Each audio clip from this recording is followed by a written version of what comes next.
Good evening, ladies and gentlemen, boys and girls all over the world. What's happening tonight? How y'all doing? What's going on? How are things? I am in effect. Y'all know what it is on a Thursday night. Y'all know how we get down around here. We get down. Um, Peace to all of you listeners all over the world. Peace to all of you haters that hate me. I think that's dope. Thank you very much. I appreciate the hate. And peace to all of you guys that love me too, because I love you too. So, with that being said, let's talk some pro basketball. So, a couple of things are going on, and I talked about this morning, and it's something that I'd like to get into a little bit today, and that is I want to talk about the schedule that just came out. I think that that's important to discuss. Um, they're trying to convert me to being a Miami Heat fan. It's not working.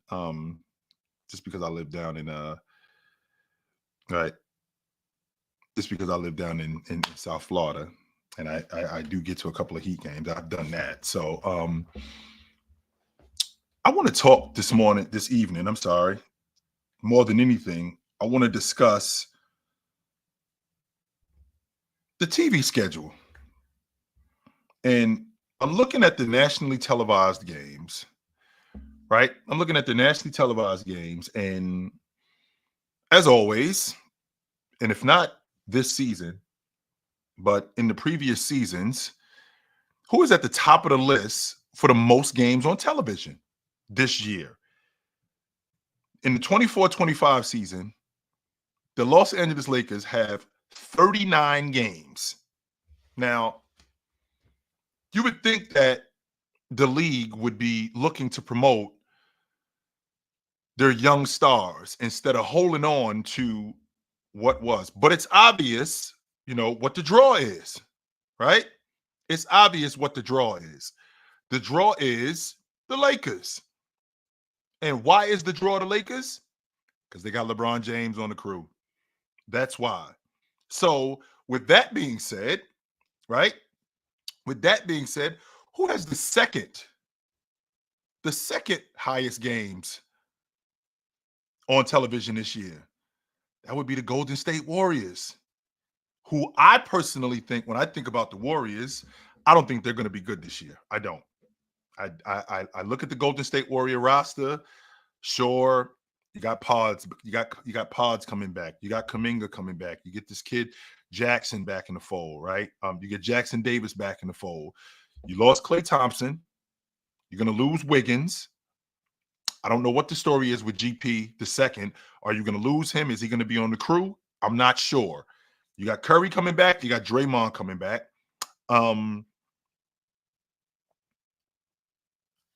Looney's coming back. Moody's coming back. Now, with this crew coming back, if I'm being diplomatic, right, and I'm being completely if I'm being completely objective here, if I look at this crew coming back, is this a playoff team? Like how many games is it going to take to make the playoffs in the Western Conference? Well, 46 weren't enough, right? 46 clearly were not enough. So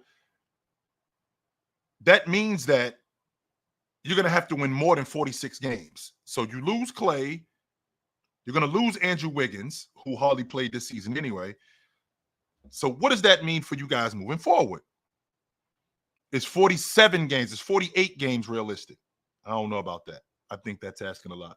The team with the third most games on TV this year is the world champion Boston Celtics. That's interesting that they are third behind the Lakers and behind the Golden State Warriors, considering they got their whole squad coming back.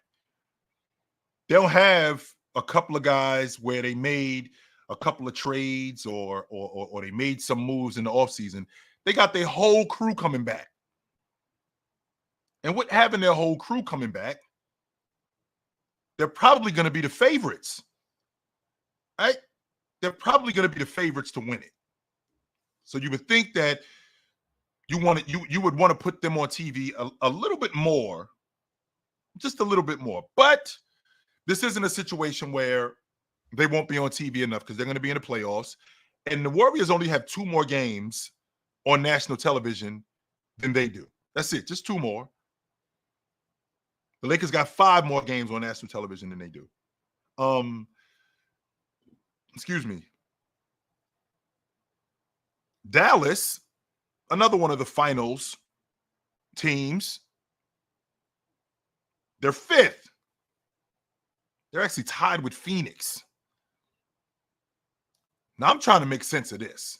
Why is Phoenix on TV that much this season? Why isn't Orlando on TV more? Why isn't Oklahoma City on TV more? These are the teams that I'm thinking about. Why isn't Houston on TV more? Salam, what up, brother? Why isn't Houston on TV more? Why isn't Oklahoma City on TV more? Orlando has one of the best young teams in the league. Peace, go. Orlando has one of the best young teams in the league. They don't have a good team. I think they're going to make some noise in the league this year. 100%. I think that they're going to make some noise in the league this year. Why don't they have more games on TV? And why is both Phoenix and Dallas tied for the most games? Dallas was in the finals last year. They got one of the most dynamic players in the league in Luka Doncic. They got one of the most charismatic players in the league in Kyrie Irving, one of the most captivating players in the league in Kyrie Irving. Why are them and Phoenix, who was mopped out of the playoffs last year? They were mopped out of the playoffs in round 1. Why are they on TV as much as they're on TV? Are we still holding on to what was with Phoenix? What are they doing on TV? So tied for 5th is both Phoenix and Dallas. Right after them is Denver. They got 1 more game than Dallas. Milwaukee, I do understand Milwaukee being on TV as much. Giannis Antetokounmpo is one of the biggest stars in the game, and he's still young, still in his prime. Giannis will be 30 years old in December, so he's one of the faces of the league. They're tied with Philly, right? They're tied with Philly, who they just signed Paul George. The expectations in Philly are pretty high. Joel Embiid's going to be back. They just signed Maxey, right? They just signed Maxey to an extension. So as of right now, I got 1, 2, 3, 4, 5, 6. I'm sorry, 1, 2, 3, 4, 2 teams at 5, 6, 2 teams at 7, 2 teams at 7. That's where I'm at. I'm at 7 as of right now, right? Because I got Philly and Milwaukee tied for 7, and I got Phoenix and Dallas tied for 5th. Then I have Minnesota at 8. Now, both Philly and Milwaukee have 2 more games on TV than Minnesota. If Anthony Edwards is going to be one of the faces of the league and a guy that you're going to continue to build your league around, he should be on TV way more than 25 games. That's not enough. That's not near on national television. That's not nearly enough. He should, if you look at the NBA season, and if you look at how long it goes, so opening night I believe is the 20th of October. I think it's either the 20th or the 25th. So with these guys, with not Oklahoma City, I'm sorry, with Minnesota having only 25 games, just nationally televised games, you got October, November, December, January, February, March, April. Okay, so that's 7 months, right? 7 months, and you got 25 games. That's barely 3 games a month. That's a little over 3 games a month. They should be on TV way more than that. Way more than that. And the reason why they should be on TV way more than that is because he's one of your young stars. And on top of him on top of him being one of your young stars, this Minnesota team is a championship contender. I mean, they were just in the Western Conference Championship. They were just in the Western Conference Championship a year ago. And you got a 22-year-old, 23-year-old kid who's the future of the league. Why aren't they on TV more? 3 times a month? That's not enough. That's not enough. They should be on TV more than that. 100% they should be on TV more than that. That's at 8. They're tied with Oklahoma City, who also should be on TV more. 100% they should be on TV more because Oklahoma City, just like Minnesota, has a young star. In fact, 2 young stars on their crew, right? 2 young stars on their crew.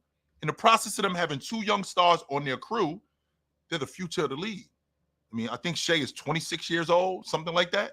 And Chet just came off of his rookie season, right? Chet just came off of his rookie season where he had one of the best rookie seasons ever. He just came in with Wemby, which would explain why explain why he didn't win Rookie of the Year. To be honest with you, in the last 10 years, Chet would have been Rookie of the Year. And I don't think it would have been a question with the rookie season that he had. He would have been Rookie of the Year. He just so happened to be in the same draft class with Wemby. So that kind of threw a monkey wrench, right? That kind of threw a monkey wrench in everything that he was trying to do. So Minnesota is tied at 8. Minnesota and Oklahoma City are tied at 8.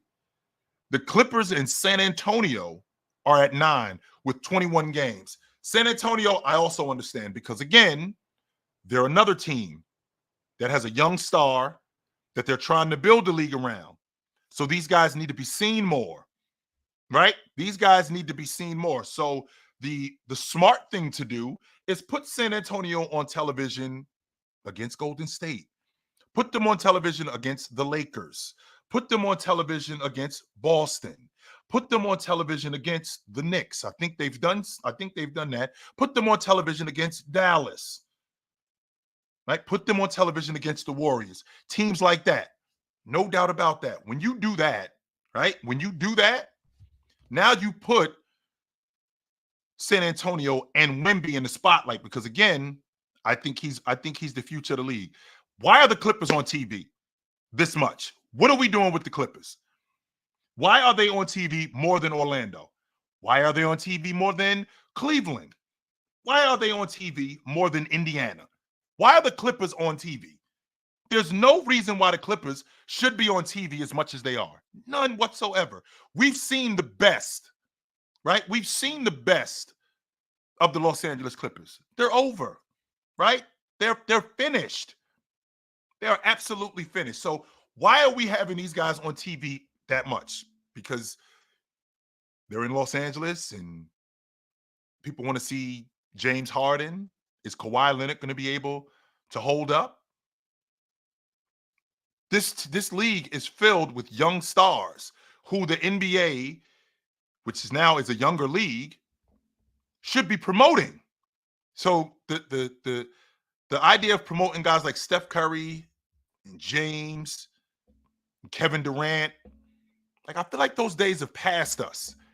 Like we got these young guys in the league who are the future of the league, like Paolo Banchero, Evan Mobley, Shea Gilgeous-Alexander, guys like that.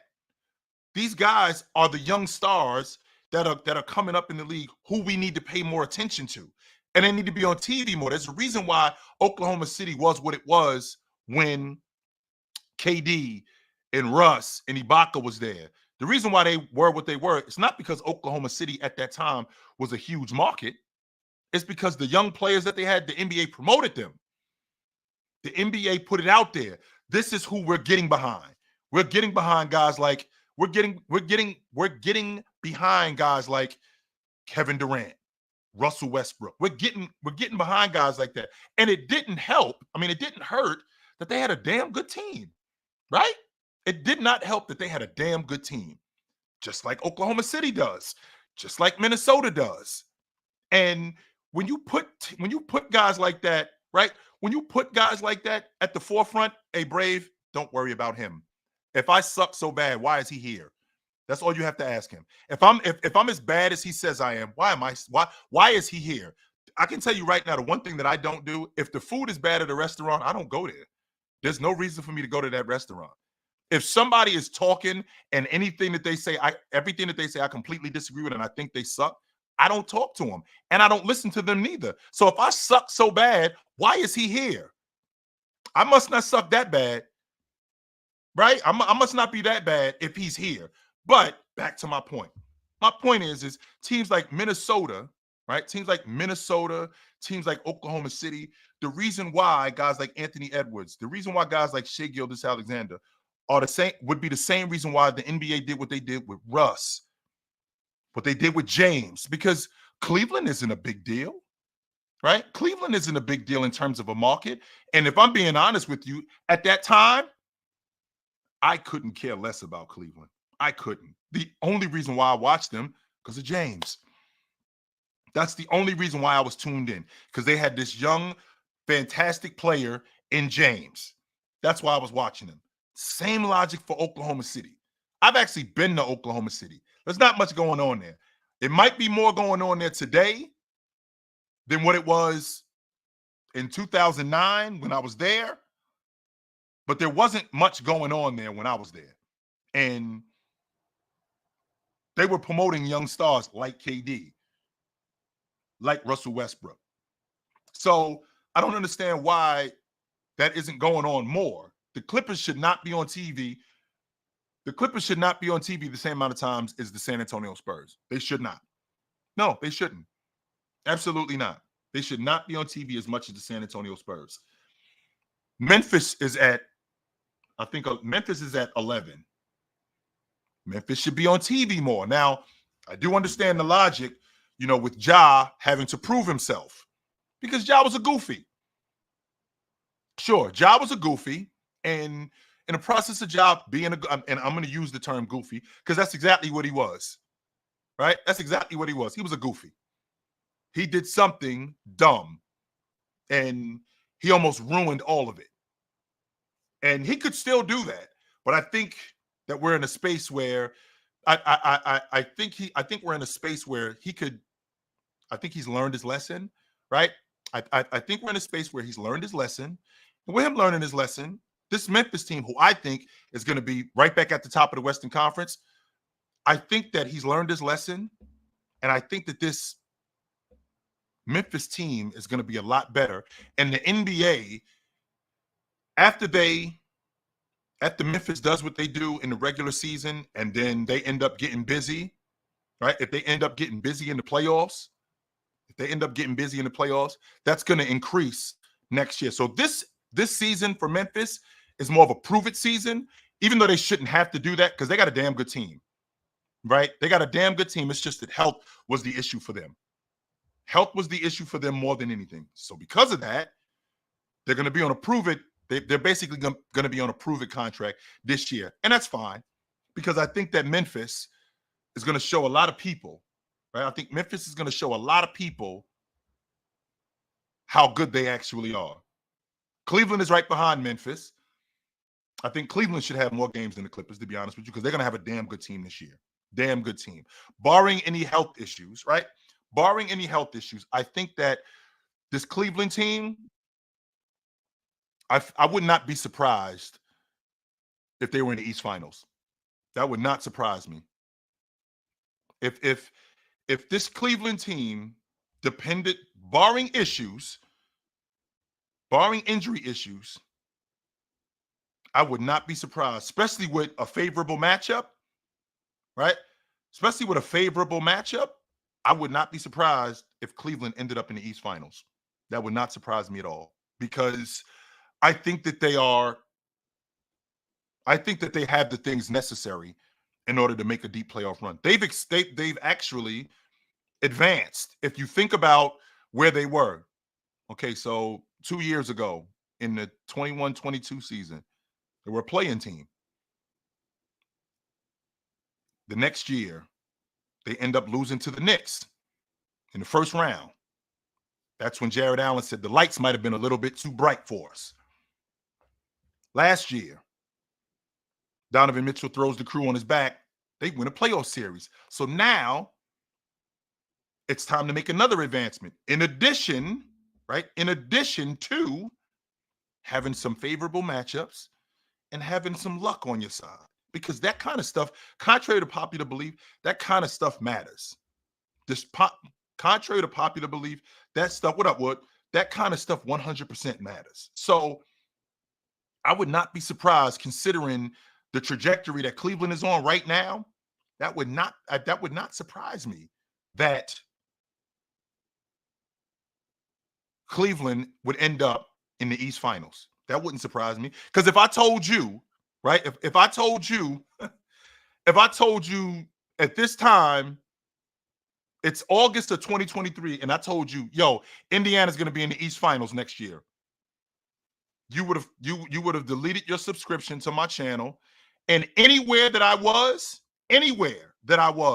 you would have told me, you would have told anybody that was talking to me. If I would have told you in August of 2023, yo, Indiana's going to end up in the East Finals, you would have taken away your subscription to my channel. Yo, I'm no longer subscribing to him. And anywhere you saw me, you would have been like, yo, get this dude off your show. He has no idea what he's talking about.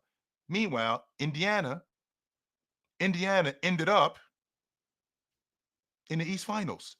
Whether it was injuries, any of that stuff, they did end up in the East Finals. So is it ridiculous to think that the Cavs, considering they got their whole unit back, not only do they have their whole unit back, I think Evan Mobley comes back better.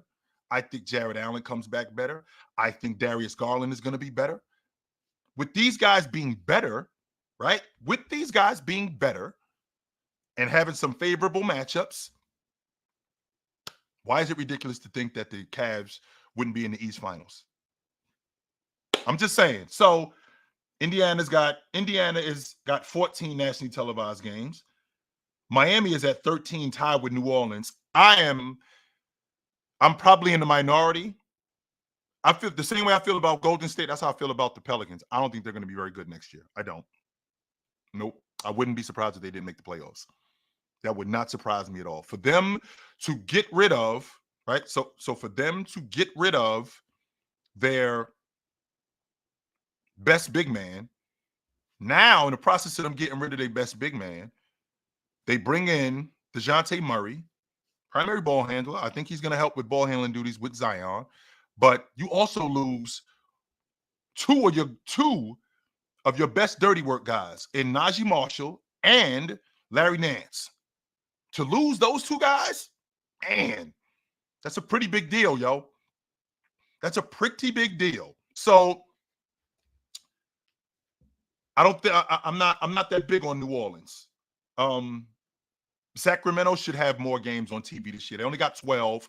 De'Aaron Fox is another guy who I feel like the league hasn't really made an effort to really promote like they should have. Excuse me. I don't think that the league has made an effort to promote him like they should have. And they probably can do a better job at that because he's one of the best. I think he's one of the best point guards in the game, one of the 5 best point guards in the game, if I'm being honest. Not just him, but I mean, Sabonis is fantastic as a distributor, as a playmaker, as a glass cleaner. I think he's fantastic. And I know that they're on the West Coast, but so are the Lakers, right? So are the Lakers. The Lakers are also on the West Coast. So the Golden State Warriors are on the West Coast. There's teams that are on the West Coast. Phoenix is out west. Because you have teams out west, that shouldn't matter that they're not on TV, because you got plenty of teams out west that are on TV more, like the Golden State Warriors. I understand the star power that they have, like Phoenix, who got mopped in the first round of the playoffs.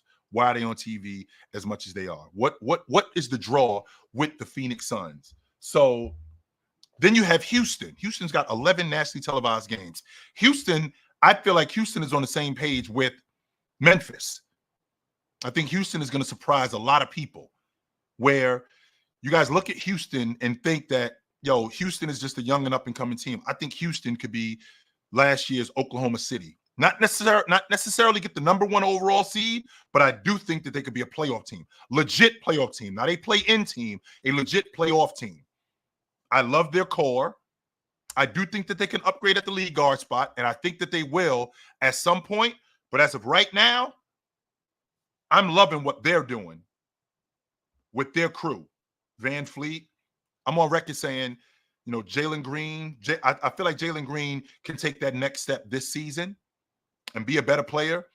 Dillon Brooks, there aren't many teams, if I'm being honest with you, there aren't many teams that I can playoff teams. I don't just mean many teams in the league. There aren't many playoff teams that I look at and go, Dillon Brooks couldn't start on that team. I think Dillon Brooks is a starter on a playoff team. 100% I do. I think he's a starter on a playoff team, and he has his antics, which can be goofy from time to time. But with that being said, he still is viable. I think Jabari Smith, I actually think that he, of all people, I think he's a 3-man. That's where I think he should be playing. But the way the league is today, he's the consummate stretch 4. But I actually think that he's a legit 3-man at 6'9". He reminds me a lot. I'm trying to remember his name. Oh man, he used to play for the Indiana Pacers a lot of years ago. Made the All-League defensive team a couple of times, and I'm drawing a blank on his name. I'm going to come back to you guys with it when I remember his name. But he reminds me of him. He was on that Pacer team in '98 that lost to the Bulls in 7. Their swing man. I forgot his name. The one that not Al Harrington do. Not Danny Granger. That was Danny Granger was a lot closer. I'm talking like in the mid to late 90s. He ended up making an All-League defensive team. The team on here that I'm really surprised about more than any team is the Orlando. Why does the Orlando Magic only have 9 games on national television this year? 9? That's it? That is it. That's all I'm getting from the Orlando Magic, who have one of the youngest, most dynamic, most promising teams in the league. 9 games. That's it on national television? That doesn't include League Pass. I'm talking on ESPN. I'm talking about on ESPN. I'm talking about on TNT. I'm talking about just nationally televised games on ESPN, TNT. Why do they only have 9 nationally televised games? Paolo Banchero is a star in the NBA. He is a star. Why aren't they promoting him? I got people telling me, one of my good buddies is telling me he thinks Paolo Banchero jumps into the top 10 next year. At the end of next season, he thinks Banchero could be we'll be talking about Banchero as a top 10 player. If you got a guy like that in the NBA, if you have a guy like that in the NBA that you think is that good, like Anthony Edwards, Banchero, SGA, if you got guys like that in the league, you need to be promoting them more. You need to promote them more. Why aren't they on TV more? Please don't tell me about the market. I'm not trying to hear that. I'm not trying to hear that market thing. Phoenix is not that big of a market. They're in the desert. Give me a break. Phoenix is in the desert. And the only reason why you care about them is because Kevin Durant is on that crew. You didn't care about them 5 years ago when Devin Booker was on that crew with DeAndre Ayton. You didn't care. You care about that. You care about that crew now because Devin Booker has turned into what Devin Booker has turned into, which he was doing that anyway. He was actually turning into a damn good player. But the fact that Kevin Durant is on that crew now, that makes that team more viable. Well, how do you market great players? That's him, Slither. Derek McKee. That's him. That's who Jabari Smith reminds me of. Derek McKee, except a better version of him. How do you make teams more marketable? You broadcast their star players. You push their star players forward. And a guy like Banchero A guy like Banchero, he's one of the young stars in the game. 100% he is. He's one of the young stars in the game. He's a guy that if the Orlando Magic, and I'm in South Florida, if the Orlando Magic are on TV, I'm in front of the TV. I'm checking him out. I am. But the thing is the NBA is not worried about me. I'm already on the hook. They already got me. Right? They already have me on the hook. It's the other people that they need to get on the hook. Well, in order to get these people on the hook, you got to start promoting these younger guys. Right? So you have to start promoting the Bancheros of the world. You got to start promoting Jalen Green and Alfred Sengun and Jabari Smith. You got to start promoting these guys more. Get the Clippers off TV. The Clippers shouldn't be on TV. No, they shouldn't be. Not before Oklahoma City. They should not be on TV as much as Oklahoma City. No, they shouldn't be. Get them off the TV. No reason why the Clippers should be on TV as much as Oklahoma City.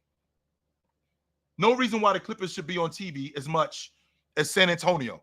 They shouldn't be. They should not be. No. And I'm an advocate of that.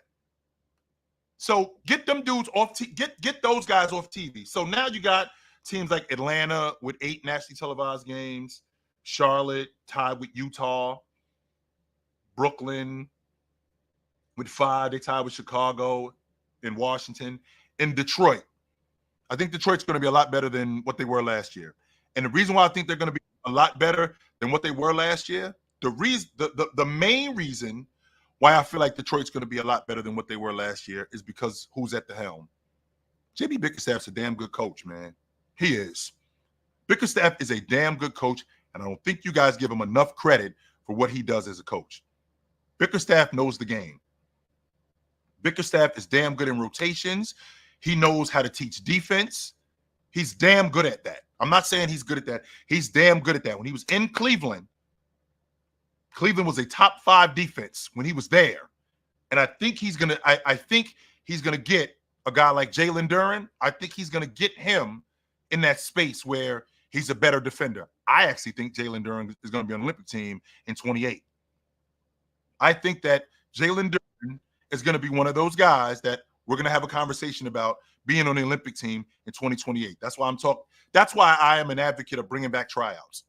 I think tryouts are very important because I think you can find better fits instead of, okay, this guy, instead of just picking guys out of a hat. I think you can find a better fit. But I don't think the NBA is doing a good enough job in moving forward with their young guys. I don't. I think that they could do a better job at that. So I want to hear from you guys, though. I'd like to hear from you guys. Hear what's on your mind, because I mean we got a young league, and with having a young league, it's important to broadcast your young stars. And the reason why that's important is off the strength that they're the ones that's going to be around the longest. I mean, how much longer is James going to be around? In your estimation, how long do you think how much longer do you think LeBron James is really going to be around? I wouldn't be surprised if he quit after this season. That wouldn't surprise me. If LeBron James decided he was out after this season, that would not surprise me at all. No, it would not. So I got a quick super chat I want to get to, and this is from MP13. He says, how's your afternoon going, OG? What level of players do you think Memphis needs to acquire to secure a top 5 seed in the West? The West is so stacked. I don't think that there's any level of players that they need to acquire. They already have them. If you remember, they were the 3rd seed just 2 years ago.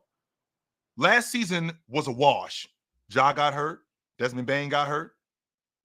Ja got hurt. Desmond Bane got hurt. Marcus Smart got hurt. Jaren Jackson got hurt. So last season was a wash. All of these guys are coming back. And you add Zach Edey to that. I think that Memphis is going to be right back in the middle of the Western Conference race. I honestly believe that. I'm not on the fence about that. I'm not thinking maybe. I'm not thinking possibly. I think Memphis is going to be right back at the top of the West like they were 2 years ago. Right back there. So that would not surprise me at all. What up? What's up? Yeah, you don't know this, but Ant is my guy for the future. Actually, he's like my 3rd favorite player of all time behind Stephen Curry and Kobe Bryant. So I'm really glad that they got 25 national games because last year they only had 10. You know, they only had That 10. 25 should be 30. Yeah, no. It should Yeah. definitely be more It than should have took 25. the team that should have 30 is Dallas, Minnesota, and OKC. I think Orlando should have like 25. They should That's definitely be on TV more than 9 times. for Definitely. sure. They screwed that up. How much Clippers And got? 21 games. The Why Clippers the should not be hell on they TV got? more than Orlando. They shouldn't be. No. Yeah, they They done. should It's not obvious be. they done. It's No obvious they way done. should the Clippers be on TV more than the Orlando Magic. When I'm thinking about the Orlando Magic, I'm thinking about their young stars, how much better they're going to be. Not just how much better they're going to be, the noise that they're going to make in the playoffs. The Clippers should not be on TV. I don't even know what The Clippers not even gonna make the playoffs. Have we seen Kawhi Leonard just over the last 5 years? How many times have we seen Kawhi Leonard play consecutive seasons? Over the last 5 years? Over the last just 5 years. I ain't talking about throughout his career. Just over the last 5 years. How many times have we seen Kawhi Leonard play consecutive seasons? Start to finish. Start to finish, consecutive seasons. So, did he do it in 2019 and 20? He did do that. That was the bubble. They lost to I think they lost to if I'm not mistaken, they lost to Denver. Yep. They lost to Denver. And Denver. in 2021, what ended up happening? He got injured. Got hurt. Missed the whole 22, missed the whole 21, injured, 22 season. And then in 23, he got hurt in the playoffs. And then last 24. year. So 24, why are he was on pace. He was on pace for that, but then, he got hurt again. Why are the Clippers on TV as much? Kawhi Leonard is not the future of the league. He's not. Yeah, hell no. No, he's not. I would have had that as the Orlando's place. But I think the NBA is basically like telling them like okay, like we know you did it last year, but these guys are proven, even though the team's not as good, I want you to do it again. I think that's what like these small market teams like OKC, Minnesota, or because look, like remember before last year, no one had Minnesota, OKC, or Orlando like in those type of talks, but they had the Suns, you know what I mean, Dallas because of Luka, and then all them teams up further, LA because of LeBron.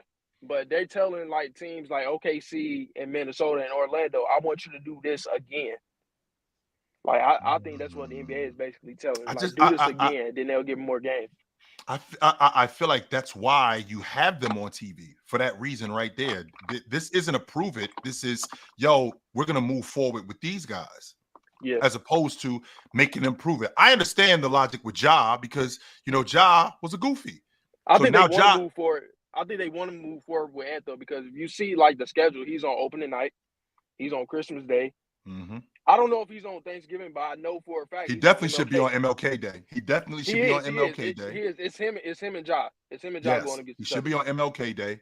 He should be every national holiday, Christmas, opening night, MLK Day, all of these national holidays. He should be on TV. Yeah, 100%. He should be on TV. No doubt about that. He should be on TV way more than James Harden and Kawhi Leonard. No.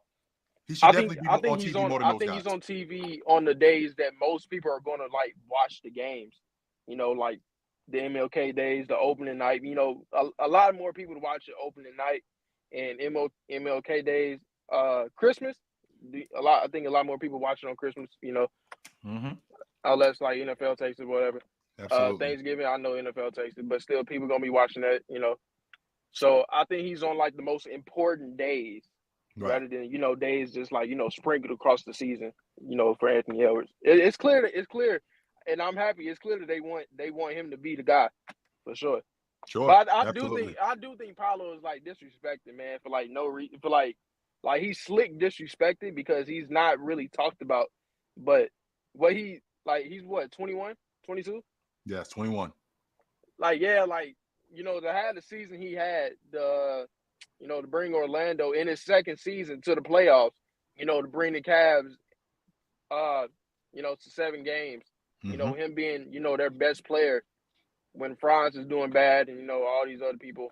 Yeah. I do feel like they need to feature him more. I think Shea, I ain't going to throw Jason Tatum in there because Tatum's already established. Shea and Paolo and man, if Ja really didn't do no goofy shit. If Ja They would really be right didn't back do in no the middle goofy. of it. So, all right, Marcus, I know where to find you at, brother. Good to talk to you. Yeah. Yep. What up? What's going on, Chilltown? How you doing? Listen, What's up, brother? in terms of Paolo Banchero, I can't say the young man has been disrespected based on how the Orlando Magic came from out of left field and established themselves this year in the NBA. The young man was an all-star, and they did take Cleveland to 7 games in an absolute battle, and they do have a true leader in Jamal Mosley as their head coach. Now, here's the thing. Listen. You got a ways to go right now, Paulo, in terms of climbing the ladder in the Eastern Conference. And frankly, you're going to have to wait your turn because the Celtics aren't going anywhere. And my New York Knicks are going to be competing. Yes, I said it, for the NBA championship this season. Okay. And other teams, but where Paulo has respect, where he's earned some respect, is he's usurped some teams that are kind of on the fence. Who am I talking about? I'm talking about the Milwaukee Bucks, who's a team that I think is ready to implode, who has 2 stars going in separate directions. They look like they're taking a step back. Also, the Philadelphia 76ers, because Joel Embiid has proven that he cannot stay healthy during the regular season. Back to Paolo Banchero.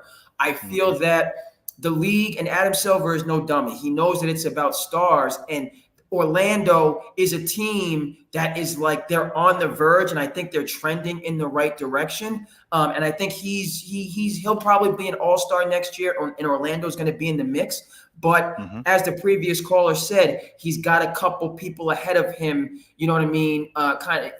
He's got to wait his turn. He's got to wait his turn, and so I think he's going to be there. But Chilltown, what I love about Paulo coming from the leadership, right? Coach K, Duke. I don't look at myself as a basketball coach. I look at myself as a leader who happens to coach basketball.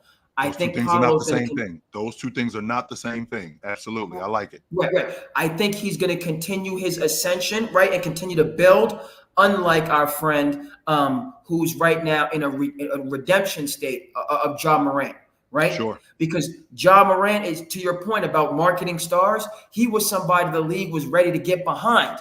Okay. But he had to have all his homeboys with him out there on the road doing wildness. Okay. Pointing red dots at people's team bus and so the NBA, right? So Chilltown, I just think I love this conversation because the NBA does, I think they keep a lot of stuff under the surface, you know, when players are kind of, you know what I mean? The star players.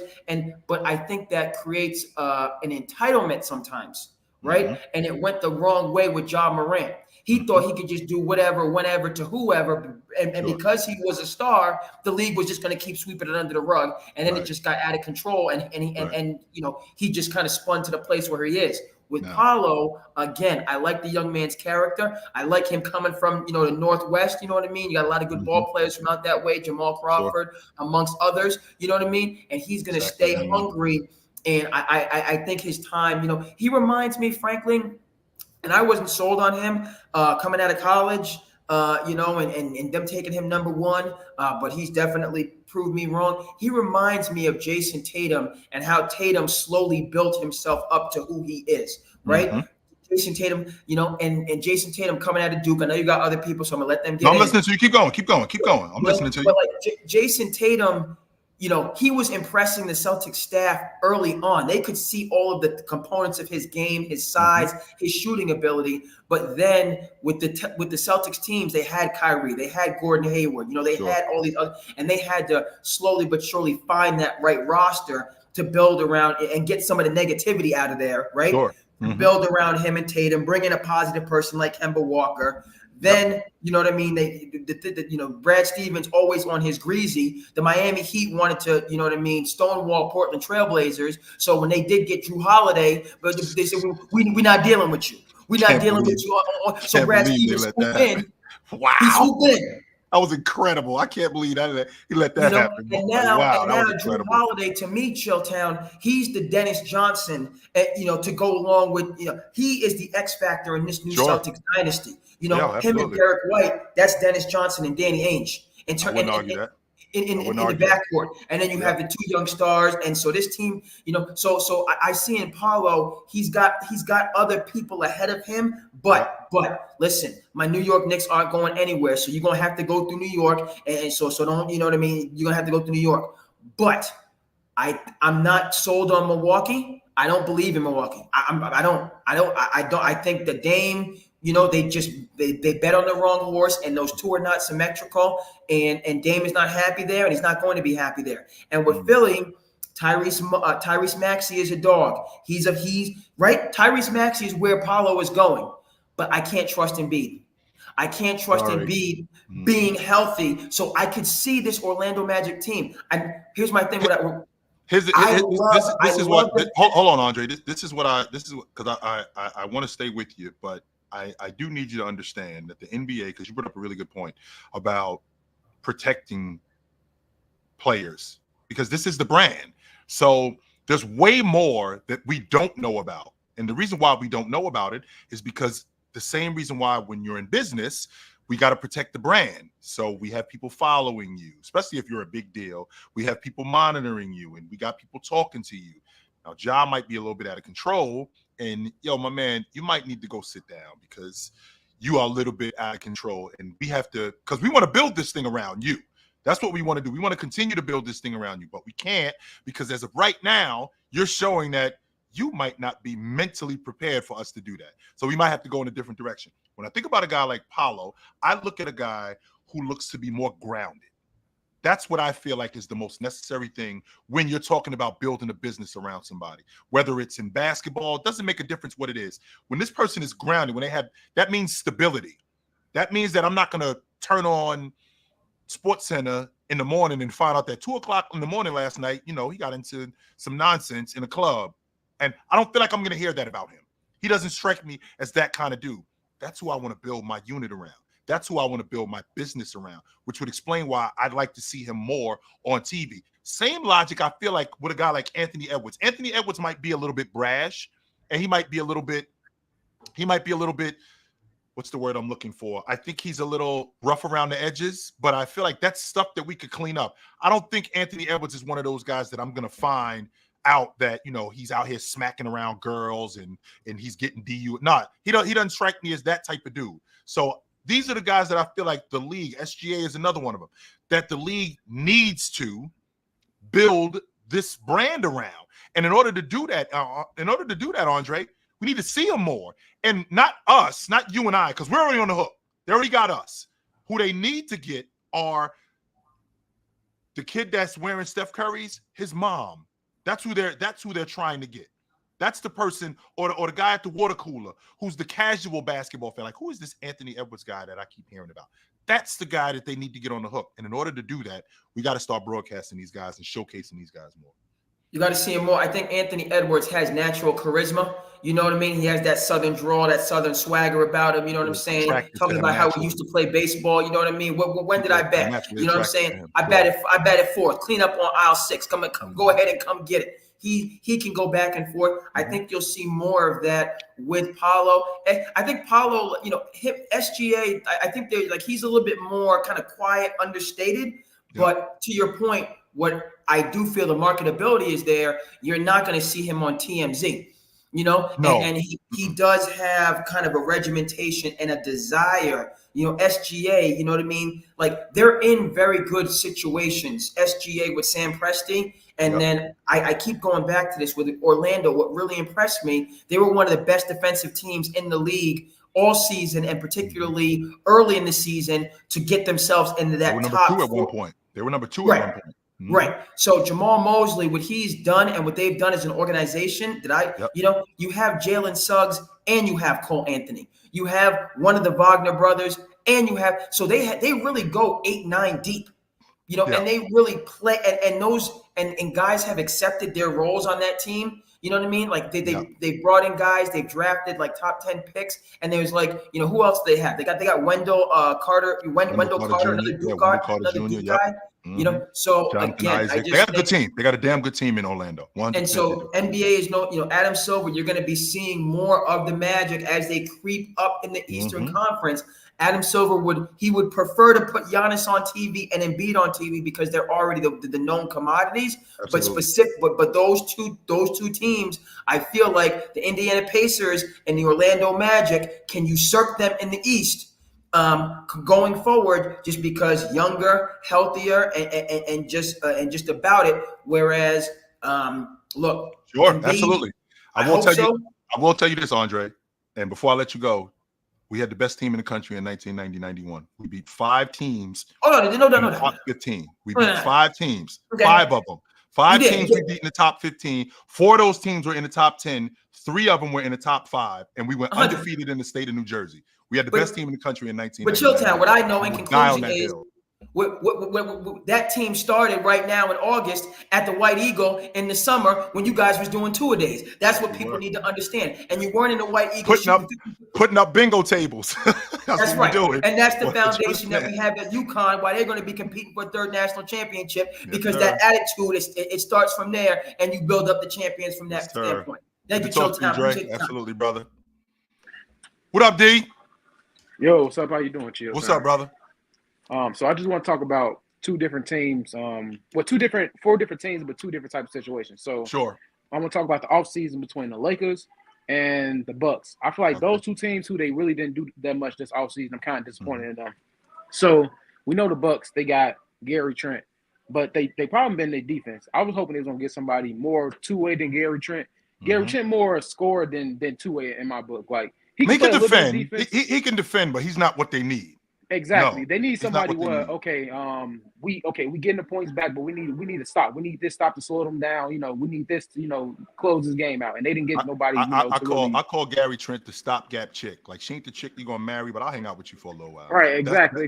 He cool, but it ain't what they need. No. And then the Lakers, they didn't get nobody. Nothing really wrong with their core. Like you always say, them keep changing out their teams. It's not good for them. It's good to stick with what they got. Try to build something and build chemistry and what they want to do. But they definitely should have asked something. They should have did something with somebody. Them getting a new coaching staff, that's doing something, of course. But maybe that might be the difference in terms of personnel. Right, in terms of personnel, we might have what we're looking for.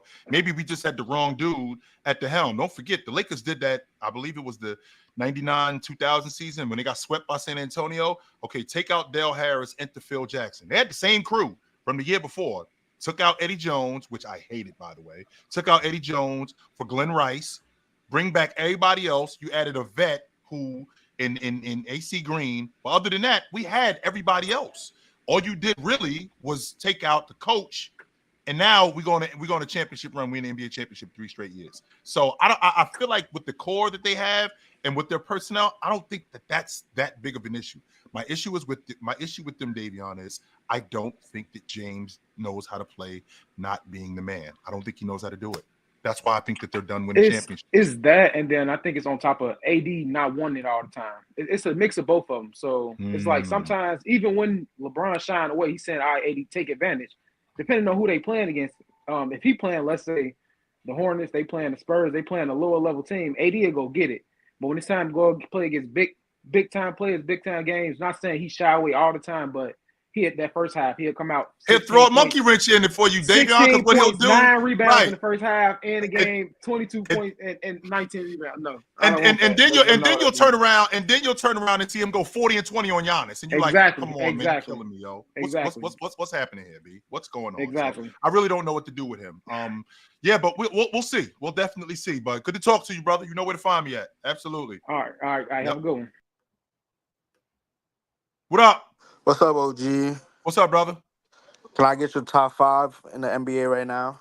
Top 5 players in the league right now. I think Joker's the best player on the planet. I think Giannis is in that conversation. Right after him, I think it's Luka. Right after him, I think it's Jason Tatum. And I think it's either Steph Curry, SGA, or Joel Embiid at number 5. I mean, at number 5. All right. My top 5 is Joker, not no order, Tatum, Luka, Giannis, and Embiid when healthy. I feel like what you just said, right? What you just said, Embiid, when healthy. Like, see, I feel like I've heard that before, right? And when I say I've heard that before, is I heard that with Kawhi Leonard, right? I heard that with Anthony Davis. Okay, when are we gonna get there? Like when are we gonna get to that point where okay, we're there, right? When are we gonna get to the point where we're there, right? So when I consistently hear, right, when I consistently hear, yo, Joel Embiid when he's healthy, Kawhi Leonard when he's healthy, I've heard it sounds to me like, you know, tomorrow. I'm tired of hearing that. Like, is this who this guy is? Yes, he came in broken. He's always been broken, always. I completely understand, but the only reason why I give him that 5th spot is because of that MVP run. I have respect for the MVP, so I hold that like until a standard. But if it wasn't for that, he would not be in my top 5. And the only reason I don't put SGA is up there because it's only been 2 seasons. I need to see it. First team All NBA, but I like to see it consistently. Give me 4 years. It's actually been 3 straight. It's actually been 3 straight seasons. On first team. Yes, it's been 3 straight years of first team, and he made second team. So he's been an All Pro 4 straight years. All right. But I need to see it in the playoffs as well. I hold standards in the playoffs. If you give me top performance like Tatum, I'll put you up there because Tatum resume is crazy for a 26-year-old. Yes, it is. 100% it is. Yes, 100% it is. No doubt. I won't argue that. I will not argue that. So I don't know if he's the second best player in the world. It was not in order. It was not in order. That's what I'm saying. I'm not going that far, but I definitely think he's a top 5 player. Yes, I do. No doubt about it. I also agree with you on Memphis making noise this year in the Western Conference Finals. I got them going far as to the finals, but I got them losing. You think they could be that good? Yeah, I feel like Ja has something to prove. I like the pieces, the shooters they have around him. And I feel like Brandon Clark, Marcus Smart, we know he's a playoff performance. Yeah. And I like Zach Edey, what they doing, and the shooters, Luke Kennard, Anunoby. He's the difference. Yeah. Yes, but I got them losing to the Celtics, and I have the Celtics going back-to-back and them establish Jaylen Brown and Tatum as the best duo in the NBA, but like we're really here. Like, stop playing with us. We made a statement going back. Stop talking about us. Stop playing with us. We enough of the nonsense. Enough of the chatter. You see what we just did? You can't deny us no more. I can get with that. Yes, sir. And then when you finally look down, Tatum's gonna be 2-time finals. I think he gets his finals MVP, and he's gonna be 27. And people gonna look down like, oh, hold on. This guy's resume is really up there. Y'all might have to start talking different about the dude. Yeah. Y'all might have to start talking different about him. Yeah, because my father told me growing up, haters are just fans. Haters are really fans. Yeah, they really fans because if someone hates you, they really want to be you. Yeah, and I bet Tatum was on the Lakers, Suns. I bet you everybody will really be in love with him. Yes. But that's a different topic for another day. That's what I got to say. Your pops ain't wrong with that. Your pops is not wrong with that. No, they hate you because they ain't you. That's why. Yeah. 100%. Your pops is not wrong with that. So good to talk to you, brother. Likewise. Absolutely. They hate you because they ain't you. 100%. I can definitely get with that logic. No doubt, man. Yes. We now have the schedule out. This is dope. I'm definitely feeling that. I'm feeling the NBA season coming up. I mean, we still got a ways to go. I mean, we're in the middle of August, right? We're in the middle of August.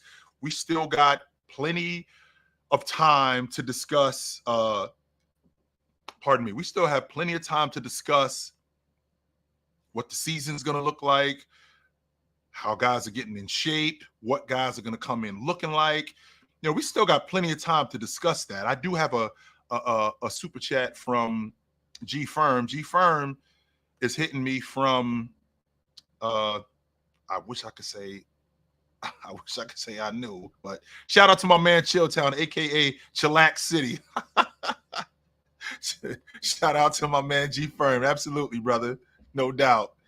I appreciate you. So yeah, we still have plenty of time to dissect what's going on in the season. The schedule, like I said, the schedule just came out. I'm gonna go over it. I'm gonna be able to talk a little bit more about what I see in terms of how many wins I think this team could have. I mean, I was in a debate last night when I was talking about the Lakers in the 80s. I mean, they had a 9-year stretch where they won 591 games. I mean, that's 59 games a season for 9 straight years. It's almost, what team is winning 60 games a year almost for a decade? That's pretty impressive. So, I mean, I'll be interested to see I'll be interested to see how I'll be interested to see how the rest of this whole thing pans out. I'll definitely be interested to see that, because, you know, it is what it is. But it's about that time for me, guys. Y'all know what time it is when y'all see me. It's about that time for me. I got to bounce. It was good to see you guys tonight. Y'all know what it is. When you're looking for me, you know where to find me. If I'm not here, every Monday to Friday, 9 a.m., I'm on TikTok. If I'm not there, 11 to 2, I'm on the panel on the Players Choice Network. I'm on Chilltown Hoops, where I am right now. You can find me there on Monday nights, depending on what the schedule is. I'm definitely here on Thursday, but sometimes Wednesday night. And on Saturday, I'm with my man Big Ox at 12 o'clock. At 12 o'clock Eastern, we do Chill with Chill on the Players Choice Network. So I'm not hard to find, guys. I am not. And just because the season is over does not mean it's over. We are still here. We're not going anywhere. I will be here for as long as I can be. So I will see you guys soon. But until then, put on a suit, drink water, don't drink and drive. Hey, man, call your mother. Let's have me talk to your mother. Call your mother. I will talk to you guys soon. But until then, take it light, but take it.